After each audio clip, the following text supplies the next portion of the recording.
Now, your first alert forecast with Chief Meteorologist Joe Winters. We've been talking about it for a while, the very mild conditions that we'll see on Christmas Day. But just how mild will it be? Here's the top 10 highs that we've seen for Christmas Day. Back in 2011, we were at 45. That ranks number 10.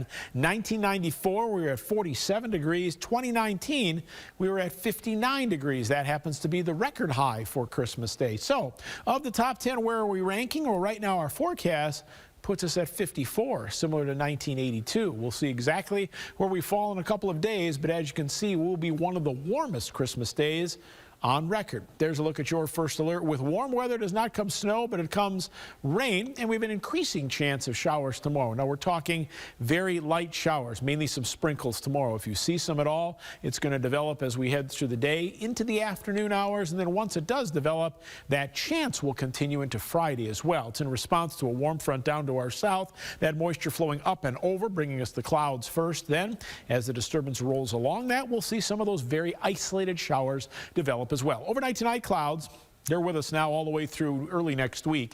East at 5 to 15 on the wind.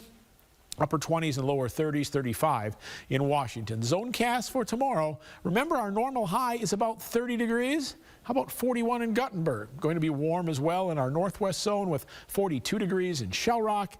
In our central zone, we'll make 44 in Cedar Rapids. And as we take a look at our southern zone, what cheer at 48. 48 also in Williamsburg. That slight chance we could see a shower in the area. But again, it remains light tomorrow. Pinpoint Futurecast shows the clouds just continue to thicken up. Head through Thursday. Every now and then a speck of green. The better chance comes Friday morning. So Thursday night into Friday, some moisture moves in. The majority of this stays from Highway 151 and points down toward the south and east.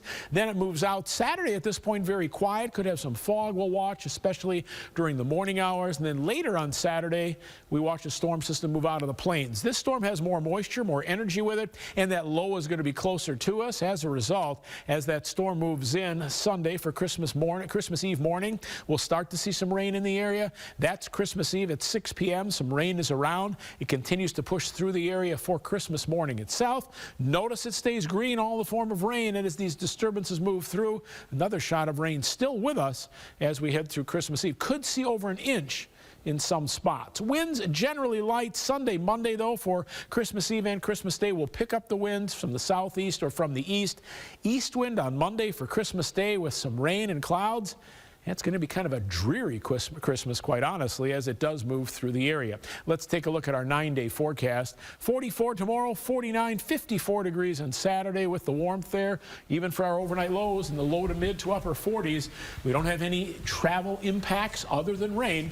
That continues as we head through Christmas Eve and Christmas Day. And then even next week, it's in the form of rain. 40s are with us. We start to cool down by the late part of next week, which takes us toward the beginning of 2024. You know what I like about Christmas is you wear your Christmas ties and they have the green in them, and I can see the map. They just kind of through sparkle. your chest. Let's think of it as sparkling a little bit. Well, Joe and I are both festive today. We've got our red and green on. Jim? That's Snoopy and Charlie Brown. Yeah, Jim. Where's your festive garb? Wait a second. I look very...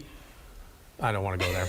I would say you're in a Happy New Year mood with the gold tie. Might be. It's more of a Happy New Year mood. It's a classy, vintage Christmas tree look. Okay. You are classic and vintage. I was going to say it, but I'm glad you Both said of it. you can be quiet starting right now. Earlier this month, NASA engineers were able to take a look at this. This is a stream of a cat video. It went more than 18 million miles into space. It was sent to NASA's Psyche spacecraft, which launched in October. It's exploring an asteroid of the same name. So take a look at this. The experiment is aimed at improving infrastructure for communication beyond the Earth's orbit. So once astronauts can go to Mars, they need a way, for vast amounts of data to be transmitted or to communicate with one another. This was a test of how to do that. And if you're wondering why it's a cat video, that's Taters the cat. It's the cat of a lab employee.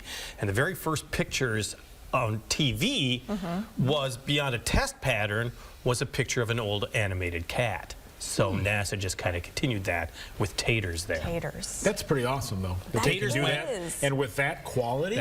That's amazing. Now they're going to do another test that's going to send it 10 times further than that. Okay. Wow. Because they want to make sure that it'll be, you know, if you send men and women to Mars, you want to be able to communicate with them, and you want to make sure it works. Well, you want them to be able to stream back to us too. Yeah. In as real time as they can. That looks amazing. And still, I can't make a phone call to the other side of the newsroom at times.